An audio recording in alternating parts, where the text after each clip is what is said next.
Daniel Keating is a super salesperson turned sales manager, turned entrepreneur, turned advisor to European-based organisations wanting to establish or grow their presence in the USA.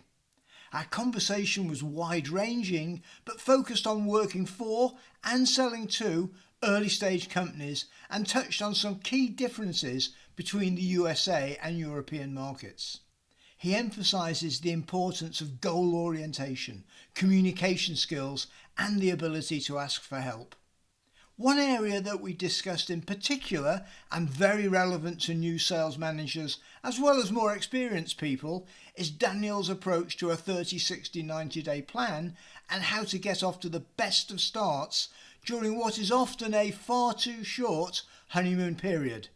Assessment of the situation and particularly of the pipeline and setting realistic expectations comes in for particular comment.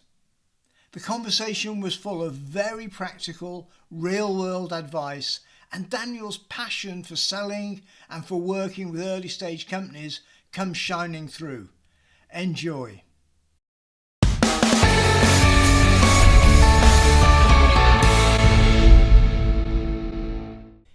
So Daniel, thanks for coming on the podcast. Brilliant to see you. I'm really looking forward to this because your experiences, you've got some tremendous experiences, but some experiences which are a bit different from some of the previous guests we've had on. But can we just start by asking you kind of how you got into sales leadership in the first place and maybe why you got into leadership in sales? Oh, first of all, it's great to be with you, and thank you for the opportunity, Steve. As far as my journey into sales leadership was concerned, I think it was probably driven by a desire to have more control. Okay.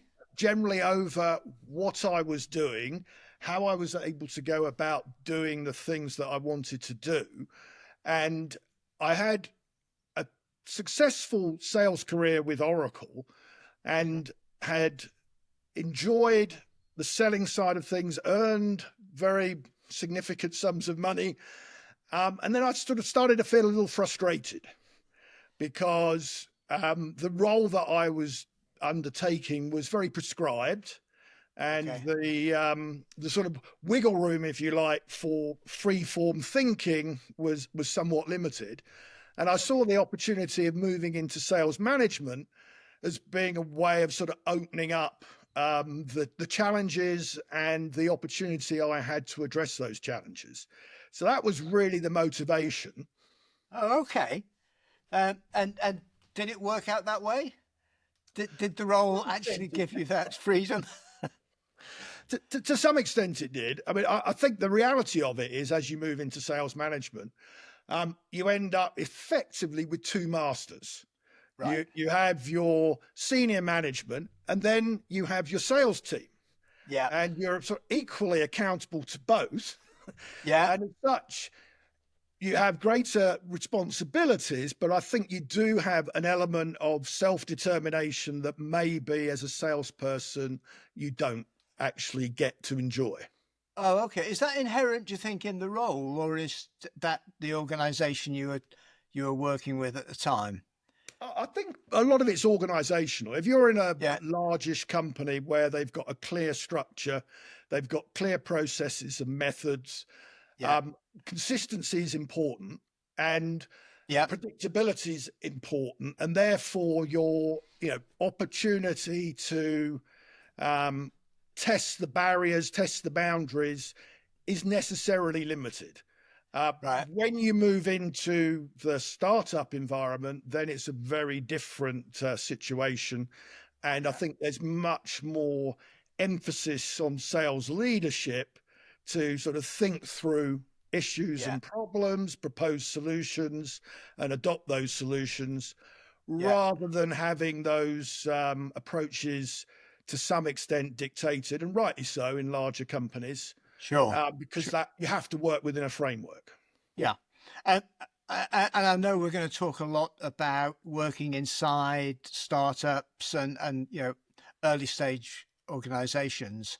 But all right. So, but do you think moving into management is different going into a startup or your first job inside of a large organization? There's, as you say, it's a shock to understand that you do have these at least two masters. You might have others, a lot of people talk about, your pre-sales people and your technical support people. They also are very demanding of the sales manager. But is that the same in all organizations, do you think? I think elements are similar. Yeah. In a startup environment, often the people leading the company aren't experienced salespeople. Right. They probably have a perception of sales, which is a little cliched.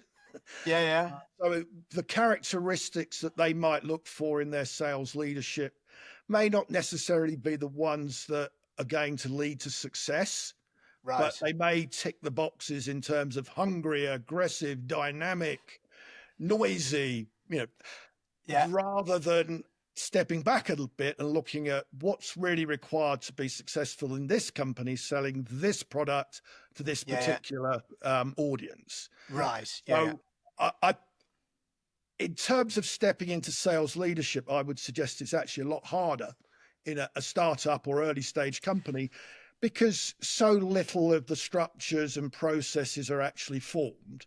Yeah. Whereas within a larger organization, the role is prescribed, what's required is understood, and what you need to deliver is very clear.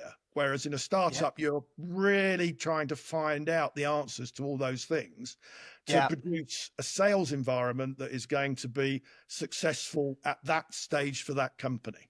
Yes. Yeah. So that's interesting. So in your view, I mean, and maybe it's different for established organizations and startups.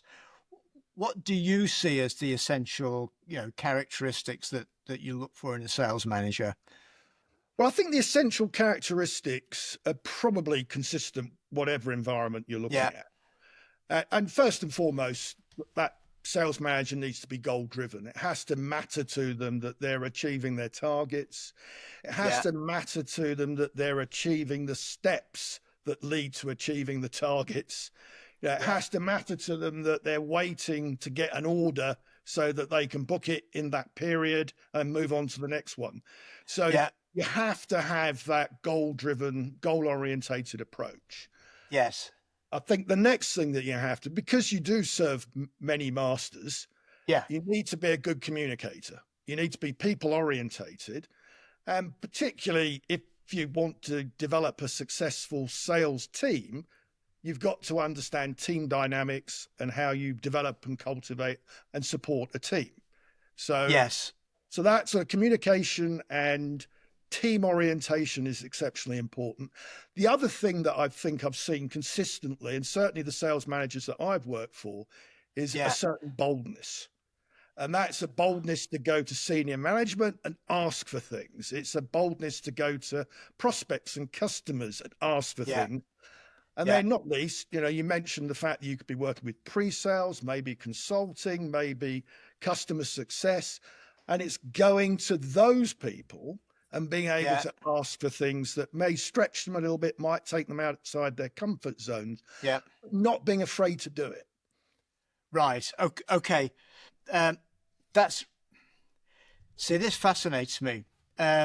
Because obviously through the podcast and everything, we work with aspiring sales managers and new sales managers. And I identify with everything you've said. Some of those things you can't teach and you can't develop, boldness. We often talk about courage. You have to have moral courage, to be a good sales manager. Being goal driven, you can't teach that. Things like communication stuff. Yeah, we can help people with that. Team orientation, again, I think is something deep within you. I can help people with those models around team dynamics, but unless you actually enjoy being part of a team, leading the team, so that's very tough for some people who want to move into sales management but don't have those things.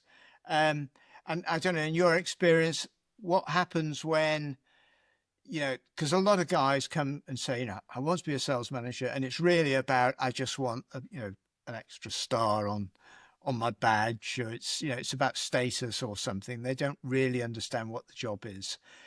Do you come across that? Do you find people moving into management for the wrong reasons? You're just not going to cut it? I think you certainly find people that are not going to cut it. Okay. I mean, I'm not sure people necessarily will have the wrong reasons, because I think even the desire to develop and cultivate status is an important motivating factor. Okay. So Yeah. that doesn't necessarily mean that that is going to be something that would lead to failure.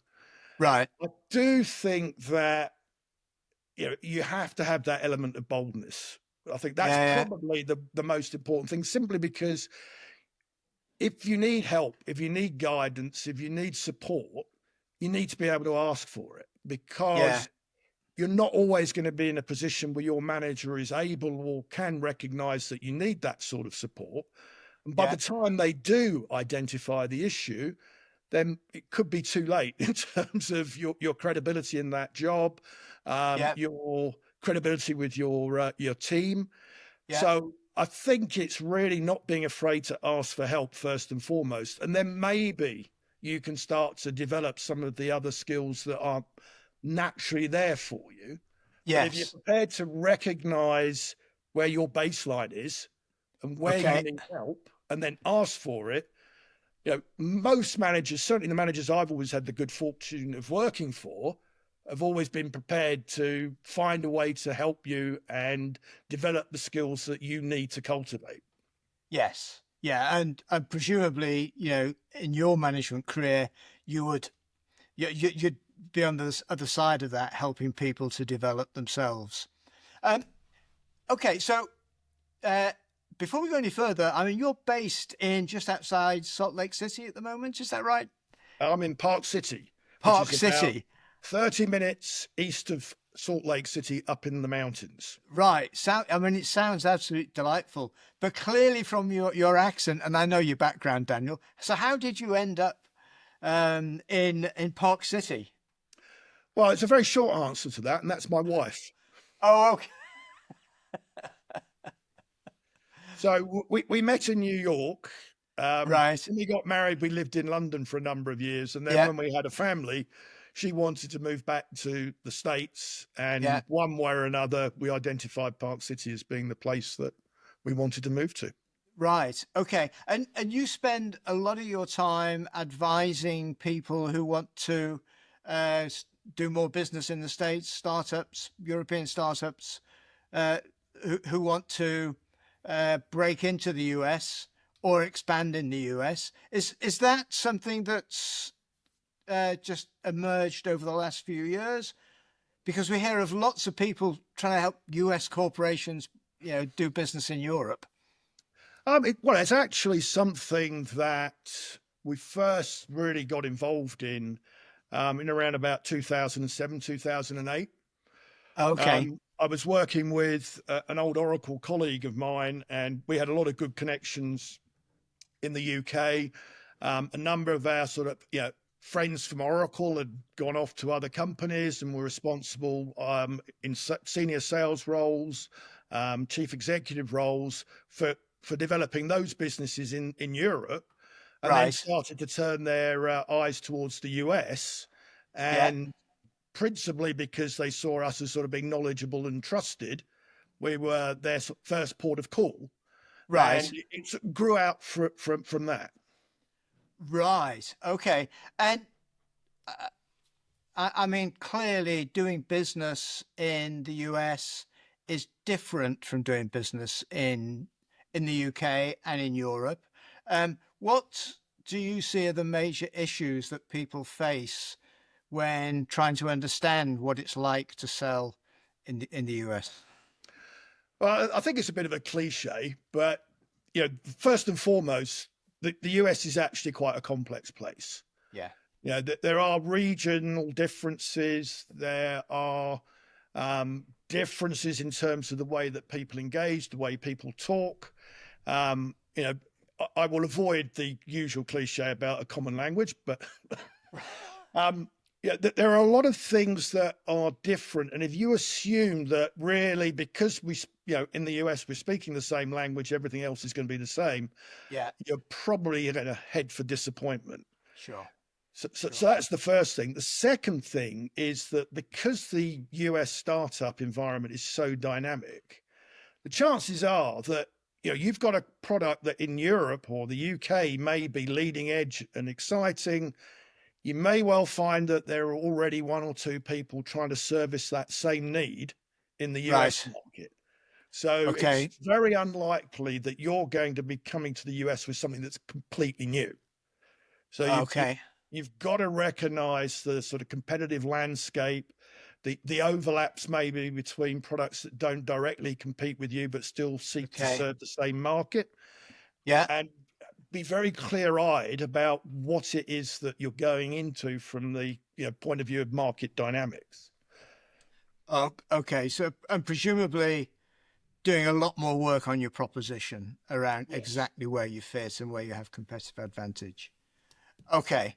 Uh, that's interesting. Yeah, a lot of people tell me US organizations coming into Europe make the mistake that they think Europe is one place, and clearly is not. But you're saying it's the same mistake a lot of people make going the other way as well, thinking the US is one country. Yeah, I think Right? so. And also, the temptation is people look at New York or they look at the Bay Area and think, well, that's where we should land. And that also may be something that should be reconsidered, because if you look at the Midwest, for example, what you might Yeah. find is that the companies that would compete with you very aggressively in New York or the Bay Area Yeah. don't actually have a focus as yet on the Midwest. That might be something they move towards at a later stage. Yeah. And the landing point for you may not be in the obvious locations simply based on, sort of Right. industrial concentration or business dynamics. Right. Okay. Okay. Uh, Interesting. And what about selling to early stage companies? I guess in the US, but also in Europe. Um, Anything in particular that you see being, things to think about there? Um, are you referring in terms of selling yourself to early stage companies or selling a product or service to early Well, stage companies? fantastic question. I guess both. Let's think about selling products too, and then come back to selling yourself. Yeah. Yeah, I mean, selling product to early stage companies, I think, is something, if you can avoid it, you should. Oh, Um, okay. Simply because, often companies are operating on very tight budgets. Yeah, yeah, Every single dollar they're spending is a dollar that's not spent on something else that's critical to how they're going to develop yeah, as a business. yeah, So unless you've got a product that is very specifically targeted at early stage companies, yeah. and there are, lots of accounting products, for argument's sake, that sit out there which do Okay. aim at that particular market. The Yeah, sort of products that I've historically sold, they're not really going to be orientated towards early stage businesses. right, With Kimball applications, initially we did sell to fairly small um, early stage services businesses. But right, as the product grew and as we grew as an organization, we typically sold to much larger organizations. right. Okay. Where in some ways traditional selling techniques are that are fine tuned. Early stage companies, I guess, are heavily influenced by the founder or founders, and initial investors if there are investors around. Um, okay. Well, so what about selling yourself to early stage companies in the US or well anywhere, I guess? Yeah, I think the crucial thing is really understanding where they are on their journey as a company, Okay. and where they sit in terms of their maturity as a Right. business and then as a sales organization. Right. And the chances are that you probably are talking to people that don't have a sales team as yet, Right. Yeah. and their first instinct is, oh, we need to address sales, let's get a sales manager. And then we can forget about sales because we've got a sales manager. Right. So you don't delegate, you abdicate, you just throw it to a sales manager. So I think in terms of positioning yourself with an early stage company or startup, you have to be prepared to sort of challenge preconceived views and ideas, Yeah. and make sure that the founders and the early joiners in that company Yeah. understand that as a sales manager, when you come in, you really need their engagement and support, and that they may well be involved almost as much as they have been historically in sales, Yeah. because often they're the best people to position and sell the company in that Sure. early stage. Right. So you're going to need them as ambassadors and yeah, to do all that kind of good stuff. So Uh, I think in terms of selling yourself into them, it's about explaining that you understand the sort of challenges that they're likely to face. You understand the transition from founder-led sales to a sales-led organization. That yeah. you understand what type of selling is most effective for them. Is it Yeah. really a very heavily product-orientated sale? Yeah. Is it a complex sale? Is it somewhere in between? Might they be on a journey from product led to sales led Yeah. at some point in the future? And how soon is that? Yeah. So there's a lot of things that you need to get people to think about. And I think by talking to founders, um, illustrating the fact that you give some thought to these issues and that you Yeah. do potentially have some answers, and Yeah. that you're also going to hold them to account, Right. you will create an impression which will last, and maybe they will think you could be a better candidate than the guy that's come in and said, give me a quota, I'm going to go out there and smash it. Right. Yes. Yeah. Yeah. So what advice would you give to an aspiring sales manager, somebody who's, like yourself, been a successful salesperson, wants to move into management? Is it best to try and get your first management experience inside of some larger, more established, more stable company? Or, yeah, the lure of an early stage is, you're going to have control. You're going to have this wide expanse of to play with. You may be lured by the prospects of some equity or, making a lot of money. But it sounds to me as though, going from an individual contributor to being a manager is a big step.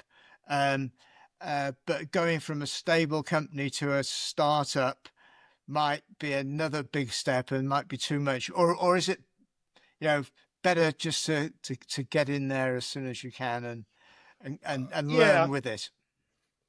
I mean, yeah, my instinct, and I think from my experience, I would suggest that if you look at a large sales organization, they're in the position to support and develop the new sales manager in a way that you won't enjoy in an early stage or startup business. Right. Uh, uh, Okay. Unless you happen to join an organization where maybe one of the founders is a salesperson or has a sales background, Yeah. and what they're looking for is somebody that they can bring in and mentor Yes. and develop as a sales leader.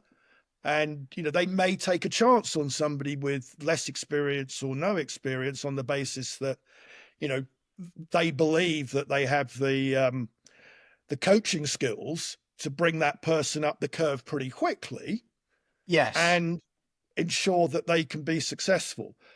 But I Yeah. think those opportunities will be rare and hard to find. I mean, Yeah. my general suggestion to people would be, you know, pretty much take the first opportunity you get to move into sales management. Right. Okay. Well, Which why I do didn't what? do, and I sort of look back now, and I would say that's one of the things that probably I should have been prepared to do earlier in my career, Oh, because okay. you never know when these opportunities are going to come along, and Right. they are relatively rare. Yes. Yes. Okay. That's interesting. So, and what are the kind of skills? I mean, we've touched on some of them, but what are the skills and experience that you'd suggest, aspiring managers start to develop? what are the things that they should look to develop themselves in or get coached in?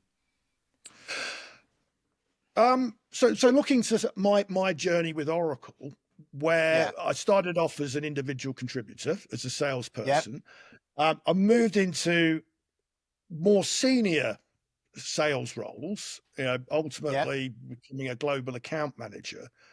Yeah. And as I progressed with, up the sort of sales chain, as it were, Yep. what you started to do is work with more and more people as part of a team environment, the dreaded matrix management Yes. Yeah. Yeah. challenge, where you could be working with a number of pre-sales specialists, a number of sales specialists, Yep. all of whom you need to, first of all, compete for their time against other salespeople in the same sort of role that you're in, and Yes. then make sure that they effectively contribute towards your mission of Yep. developing that business with your particular account or accounts. So I Yes. think that gives you an exposure to managing people without Yeah. necessarily the responsibility for the sort of pastoral matters and all the rest of it.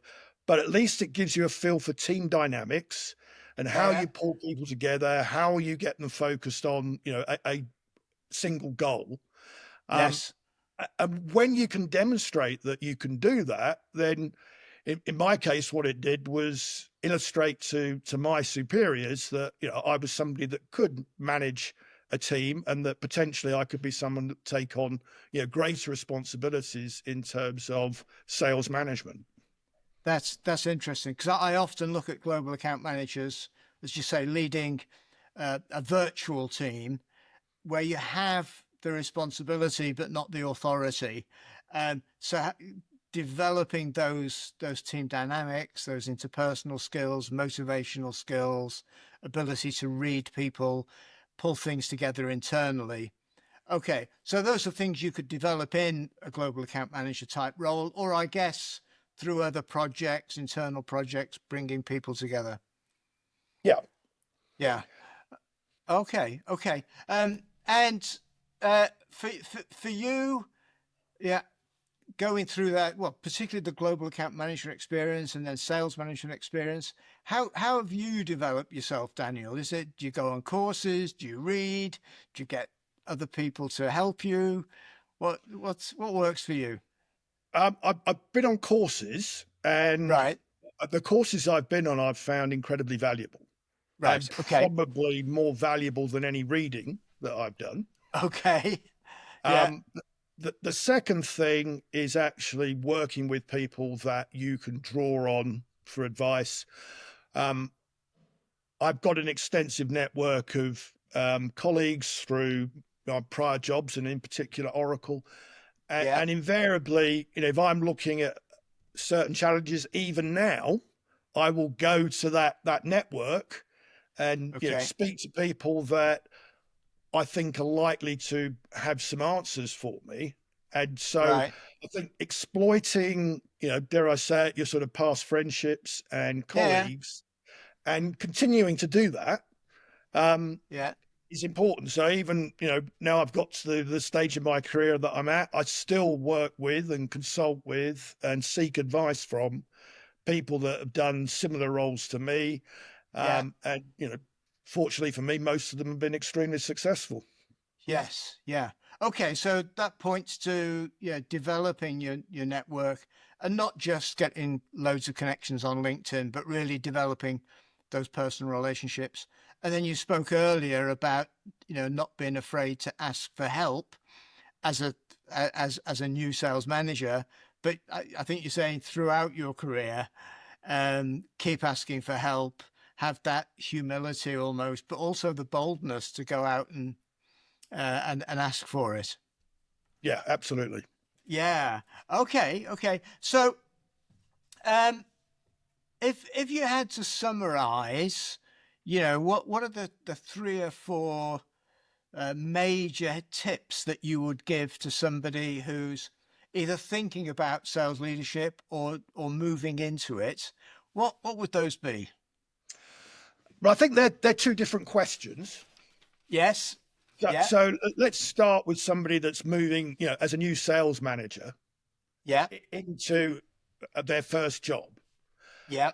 Um, I think what they have to do is assess their situation first and foremost. In what So, respect? so in terms of the territory they're going to be responsible for, the targets Yeah. that they're going to have to achieve, Yeah. the people that they're going to have to work with to achieve Yeah. those targets, and in particular, the abilities of their own team to actually work together to Yeah. deliver on the objectives that sales manager's been set. Right. And it may be that very early you have to make some calls about the suitability of the Hmm. overall sales team, and Yeah.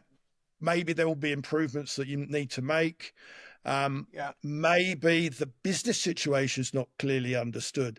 One of the experiences I had when I sold my first company was I was responsible for going over the forecast of a company that we were merging with, Right. and suffice to say, I was far too naive and gullible in terms of what I was told when validating the forecast. Yeah. So I think you need a degree of skepticism when you're Right. presented with information. You need to challenge that information, and you need to make an assessment as to where Yeah. you really are, because everything else flows from that assessment. Right. Okay. And so that sounds like, a lot of listening, a lot of uh, analysis of, challenging, for example, just the pipeline, and is it solid? Is it not solid? Um, yeah, a lot of experienced managers who move jobs, the first thing they do is look at the forecast and the pipeline and discover that it's not as real as they were led to believe initially. So, and how long does that last for? I mean, is that that assessment, is it a few days, a few months? Well, Yeah, I mean, I'm a big fan of 30, 60, 90. right. Okay. Yeah. And, Yeah. and in my view, you know, you've probably got no more than 30 days to come to a very clear-eyed assessment on all the factors: pipeline, team, Yeah. and support staff. Yeah. Then you've got probably 30 days to implement any changes, any improvements, any plan that you Yeah. really think is required to ensure success. And then Yeah. you probably got 30 days to sort of demonstrate that that's starting to have an impact. And if at the Yeah. end of 90 days, you can't show that you're having an impact in a positive way, Yeah. then you've really got to step back and say, well, what could I be doing? What should I be doing to ensure that we're in a better place now than we were when I started? Yes. I That strikes me as very wise because working with sales managers who are newish in the role, they all understand there is a honeymoon period, but it will come to an end a lot sooner than you think or you wish. So yeah, quickly. I mean, 30 days to assess. For some people, is a challenge because they want to make an immediate impact. They think, "Oh, I'm now the manager of this thing. I've got to do something," but actually, really take the time to understand, what it is that you've got there, and then as you say, making changes and making an impact, uh, because it will become very real very quickly. Um, okay, so you said assess is the first thing that you would say to any new sales manager. Yeah, assess and then identify where you think the challenges and opportunities are, Yeah, and develop some plans and solutions to address those. yeah, And then, the final thing is meet your forecast. You're going to be asked to do a forecast probably the first month that you're in that job, yeah, and be very skeptical about what you're told. Probe really hard, and don't commit to a forecast that on the basis is, well, if I have a bit of luck here and I have a bit of luck there, I'll yeah, do my yeah, number. yeah, That yeah, that honeymoon period gives you a chance to reset to some degree expectations, yeah, um, and whilst you're resetting expectations, you also have to have a plan to show how you're going to deliver on expectations in the future. Yes. Yeah. And that second part is absolutely crucial, because otherwise you're just really complaining. And Yes. Yeah. Yeah. anybody can complain. Yeah. Yeah. What we want to see from managers are people that can identify a problem and then understand how to fix it. Yes. Yeah. Okay. When you put it like that, it sounds so straightforward and simple. My experience with new sales managers is particularly, if it's their first management job, um, getting to grips with all this just takes a lot of time. They don't know which levers to pull. They don't know which dials to look at. But you're saying very quickly, get a grip on that forecast. Uh, be really honest and assess where you are. Plus, come up with some ways. I mean, let's assume things aren't totally hunky-dory everywhere, that you do want to make some improvements, put plans in place, and then go execute and do it within a quarter. I think so. I mean, I would be surprised in many jobs whether you would get longer than that to at least demonstrate some measurable impact in your role. Yeah. And if you do that, I think you then have an element of trust with leadership, which means that they will give you sort of greater scope and probably greater support to achieve what you need to achieve. Yes. Yeah. um I think that word trust is really important. I mean, clearly with people in your team and with customers, but trust with leadership is often overlooked.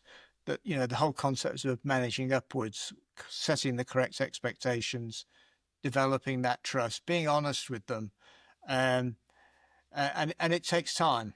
Uh, okay, do you think it's different in different cultures, in different sizes of organizations? Because I'm with you. A lot of people get told, yeah, this is a 12, 18-month transformation period, and we know we've got to, do stuff. Um, but after just a few weeks, it all becomes um, br- brutal. Particularly if you're missing targets and missing forecasts. But does it change in terms of culture Well, I and all think, that? if you talk to people, you'll find people, oh, I've been given a 12-month contract or an 18-month target or a 24 Yeah, month yeah, target. The reality of it is that most of those don't survive right. Yeah, yeah, because there will be disruptions to the business. There will be a refocus on something, and what they'll end up looking at is what have you done? Well, I've got a 24-month target. Yeah, but you've achieved nothing. yeah, So what you need to yeah, do is, even if you have a 24-month target, you've got to make sure that you've got some very clear deliverables yeah, that you can start to show after, for argument's yeah, sake, 90 days, yeah, and that those deliverables are leading towards achieving that 24-month target. And if yeah, you don't give leadership that sort of clarity in terms of your progress, then you're asking a lot of their good faith. yeah, Should different things demand different strategies of the business? yeah, yeah, yeah. So again, the message is, you've got to stake out your position fairly quickly, build that trust, and I guess also in that first 30 days, if there is bad news, if you assess and there's some bad news, be open about that. Um, 6 weeks into the job, it's probably too late to turn around and say, "Well, I'm not sure about this salesperson." Because you're then, you're then living and breathing it. Uh, Yeah, and also I think when you do identify a problem, the real thing to emphasise, and this goes back to my manager at Nixdorf, a guy called Dave Reed, who was very cerebral, and okay. his whole he was an analyst, so different um, characteristics can Yeah. still lead to good sales management. Sure. And Dave's whole approach was, You know, whenever you identify an issue, challenge, or opportunity, and you want to communicate that, have a plan. Have a Right. plan as to how you're going to exploit or mitigate or Yeah, yeah, deliver on that set of challenges and opportunities. And yeah. even if your plan is not perfect, it shows that you've gone beyond just identifying the problem and you're prepared to be part of the solution. Yes. And that's almost like, for me, the definition of management. Management is about, recognizing where you are, understanding the issues, the challenges, the opportunities, but then doing something about it rather than just being a commentator or a complainer, as you said. Okay. Excellent. Daniel, I'm going to suggest we're going to take a very quick break, and then I've got just a couple of questions around, what's been your biggest mistake, what's been your biggest triumph that people can learn from, if you're happy to do that. Sure. Yeah. Okay. Let's take a quick break.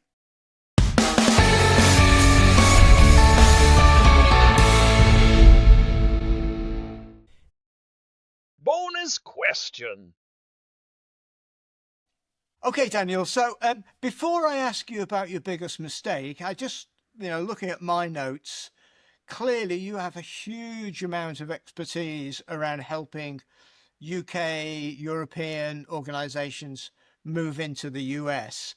Did we cover everything there, or was there anything about that situation that you'd want to comment on?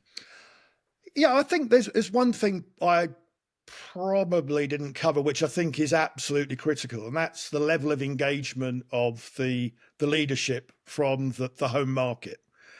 Okay. And that one of the characteristics of all the successful companies that I've seen infiltrate the US market from Europe has been the fact that those senior leadership team members have been fully engaged and fully invested in the success of the US operation, to the extent Yeah. that they will extend their working hours to cover some of the US working day, particularly on the West Coast. Yeah. That's an inconvenience that people will suck up because they want to be successful. What you'll see is that the board members and the senior leadership team are also all interested and keen to support you in the US, Yeah. Yeah. and Right. prepared to provide resources as and when required. Yeah.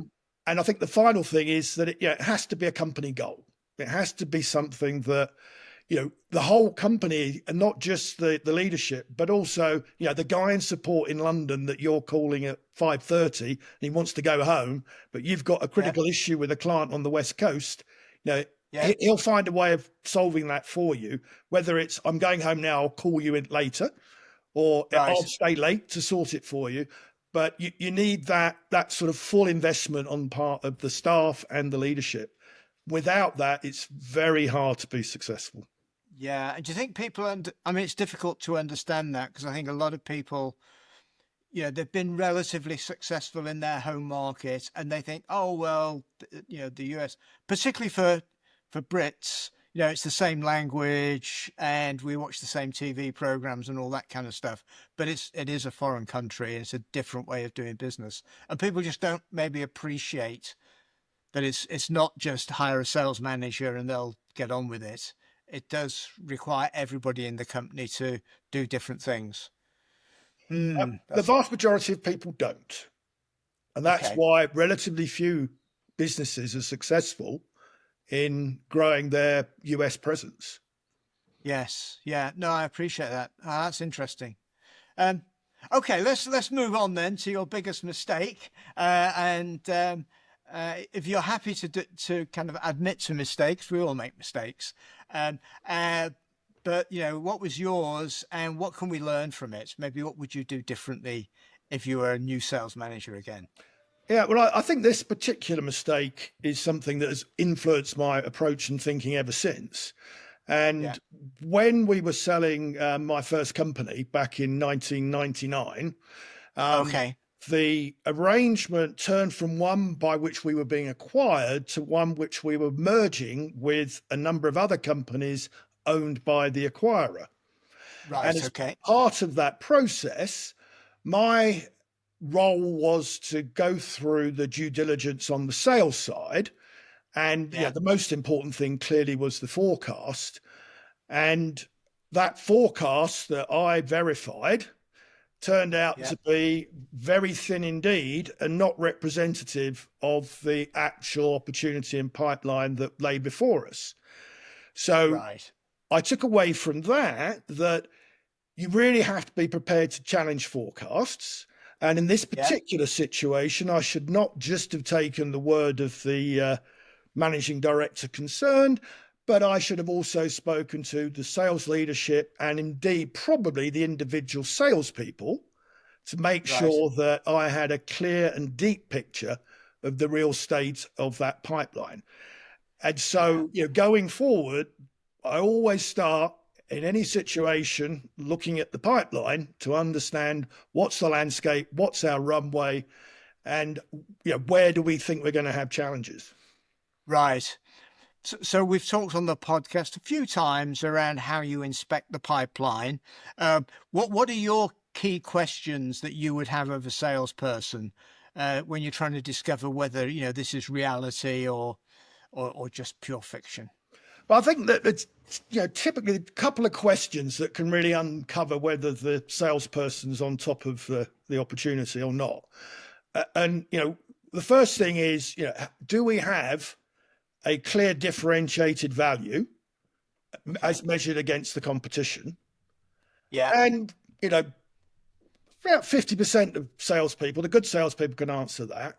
The second question is, if we have a clear differentiated value, is it something that is actually recognized and valued by the prospect? Right. And most often people cannot answer that second question because they've not asked the prospect. Yeah. Again, you've got this great ability to simplify things, but I can see that, and I'm thinking through some of my experiences around, because we often ask about, what is the value you're providing and is it recognized, but is it clear and is it differentiated? And if the salesperson doesn't know, how on earth can the customer hope to know what that is? Yeah, and I think it's the important thing is, you actually have to ask the customer. Yes. And with my partners, one of the exercises we do with people is a form of win-loss analysis. But we spend a lot of time talking to win accounts and not just loss accounts, because it is often informative and sometimes surprising as to why someone really bought your solution. Yeah. Interesting. And and there's lots of discussion these days around mapping onto the buyer journey, because I guess you, like me, were brought up thinking about the sales cycle, but thinking much more about the buyer cycle these days, and understanding, in this case, exactly where they see the value and how it's differentiated, so leading to the sale. Okay, that's really interesting. What about your biggest triumph, Daniel? What are you most proud of? Well, I've got two, I think. If you You're don't being mind me greedy. mentioning. One was as a global account manager with Oracle, Yeah. selling one of the first and largest Oracle applications deals to a sort of long-term Oracle customer in direct competition with SAP and their independent advisors who were telling them to go SAP. Right. So that was, I think, a significant step forward for me and a step forward for Oracle. Right. And Okay. I take some great sort of pride and joy in that. Yeah. And the other one was somewhat similar, working with Kimball, where we won our first seven-figure ARR deal on the West Coast in direct competition with a local vendor who had, a CEO that was sort of mates with a significant number of the senior management at the company we were selling to. And the way that as a sales team, we were able to engage successfully, and the support I got most particularly from my CEO at Kimball in terms of his willingness to get on a plane and Yeah. turn up for meetings at relatively short notice, Yeah. recognize the importance and be there and show Yeah. that, we could give them the same sort of coverage, the same sort of Yeah. Yeah. support that they might get from somebody just down the road. Right. And if we asked the customer, was that the reason they bought from you? Just that Um, going that extra mile? I think so, because they basically asked us to do it. Right. Okay. Yeah. In Yeah. terms of trying to understand, what did we have to do for you to feel comfortable in making a decision that would be Yeah. favourable to Kimball? So, Yeah. trying to identify the objection and then look Yeah. at how we address the objection. And the objection principally was, Yeah. you're a kind of small company based in the UK. Yeah. How can Yeah. we be confident that you'll be there when Yeah. we need you to support us? Right. It always amazes me. I mean, often with really big, you know, ground moving deals, it does come down to, quite in some ways minor, very subjective feelings, because the guy got on a plane and put himself in front of me and looked me in the eye and said these things. That still makes a huge difference. Okay, interesting, Daniel. Listen, it's been an absolute delight, discussing these things with you. Any final words of wisdom for our viewers and listeners? I think I would come back to the idea that moving into a management role isn't something that crops up as an opportunity with a great degree of frequency. Yeah. So if that is your ambition and you do get offered an opportunity, or there is an opportunity that you want to pursue, don't hesitate. Right. Pursue it. And if you're offered Yeah. it, take it, because the first thing that you need to do to start building your credentials as a sales manager is be a sales manager. Right. Okay. Well, that's really good advice. People do prevaricate sometimes and look for it, but you have to gain that experience. And there's, I sell training and stuff and help people, but there's nothing like actually getting into the role and doing it. And you're going to make mistakes, but you'll learn from them, and be successful. Uh, Excellent. All right. Well, on that happy note, Daniel, thanks ever so much, and I'm sure we'll speak again. But it's been very enjoyable, Steve. Thank you very much. Thank you.